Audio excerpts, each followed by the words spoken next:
Joining me here in the studio is Alexandru Hudisteanu, who's a military analyst with expertise in maritime security. Great to have you with us, Alexandru. Great to be here. So much depends on these talks happening and the outcome of the talks, of course, especially for this region.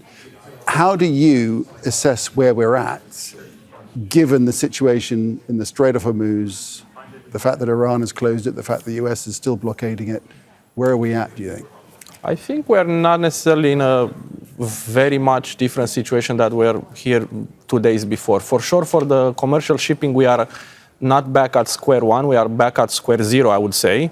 But between US and Iran, we are back at square one. That show of goodwill that Iran tried to do was immediately rescinded, immediately taken back, under the idea of US didn't show some form back. But we must understand that Iran was never going to let the Strait of Hormuz out of their hands, because in fact it's their only lever they have under the position of this ceasefire in force. So unless they would want to escalate, which might break the ceasefire, the only way they can push their point of view in the negotiation is through the pressure of the Strait of Hormuz.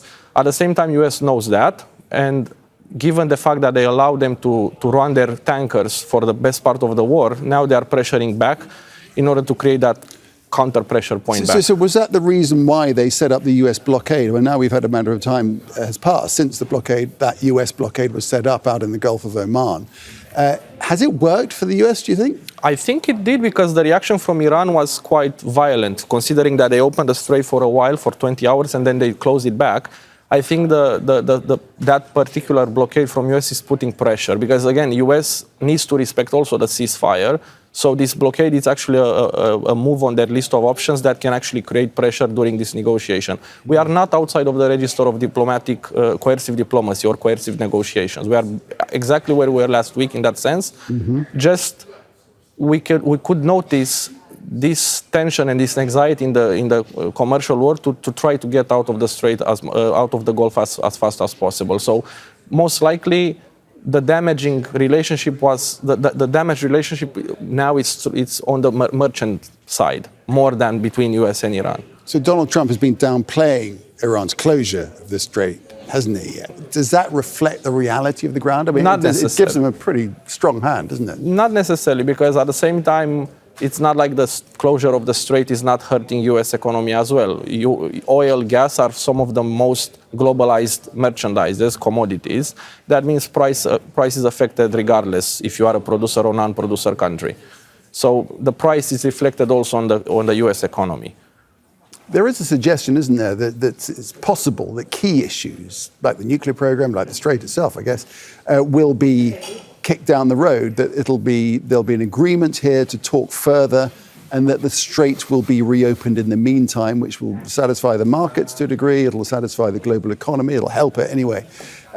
Can you see that scenario unfolding? Among the possible scenario of opening the strait, this for me sounds the most plausible. Again, for Iran is the only pressure lever they have that would make sure that US will keep their end of the bargain, or at least will get them some form of gain in these negotiations, because we need to understand that there are some red lines on US side and there are some red lines on Iran side. I don't think the strait is a red line for Iran, but they know for a fact that this is a red line for US, having entered this war and the effect it creates for the region and for the entire world. So they will push this lever as much as possible in order to get something out of the negotiation that convene. And I think for Iran, those points are sanctions and no regime change, and maybe no form of control going on from here on. That includes the possibility of a nuclear program somewhere along the way. So I think the contestation problem here is the sequencing between these negotiables, these non-negotiables, and this point of US would want some form of control following this war. Iran most likely would not like to have that form of checks on them from US. There are nations, of course, for whom the strait is a red line. The Gulf nations, Saudi, Qatar, UAE, and so forth, who need it for their trade, worth billions and billions of dollars. It's a key factor for those countries, isn't it, that the strait gets open as soon as possible and free passage is allowed? I think this week we will cross what I'd like to call the maximum effect from the closure of the strait, because in general markets, after such cataclysmic maritime events, it takes 7 to 60 days for the full force to hit, because you still have companies that would have stocking in place for the situation of crisis. But mostly those reserves will consume in maybe 60 days. Also, there were a number of ships still reaching ports, which kind of happened in the past week or so. So there's nothing coming out of the Strait now, apart from those bypass routes of oil through the two pipelines towards Fujairah and the east-west in Saudi Arabia. So right now, nothing comes out of the Strait anymore, and nothing is ongoing towards destination port. So now we're going to feel the full force of the Strait being closed. And that is basically the effect that Iran was hoping for. Right. That's why they put this in pressure from the very beginning. Sure. So worst case scenario here is that the talks don't work out, that we get back to war, the conflict resumes.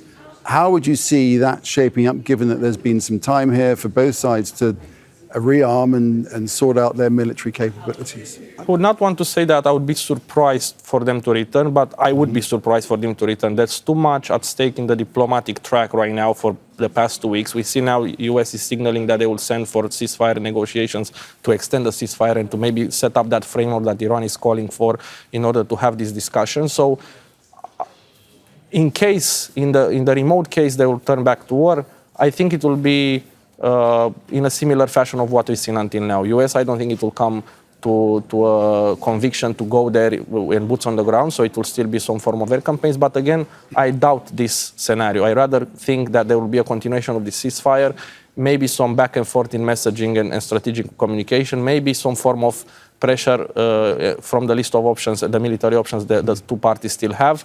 As we've seen, one of them was from Iran with this forceful closure of the Strait just 20 hours after they announced opening. All right, well, let's hope so. More conflict is the last thing anybody needs. Alexandru Hudisteanu, thank you. Thank you so much.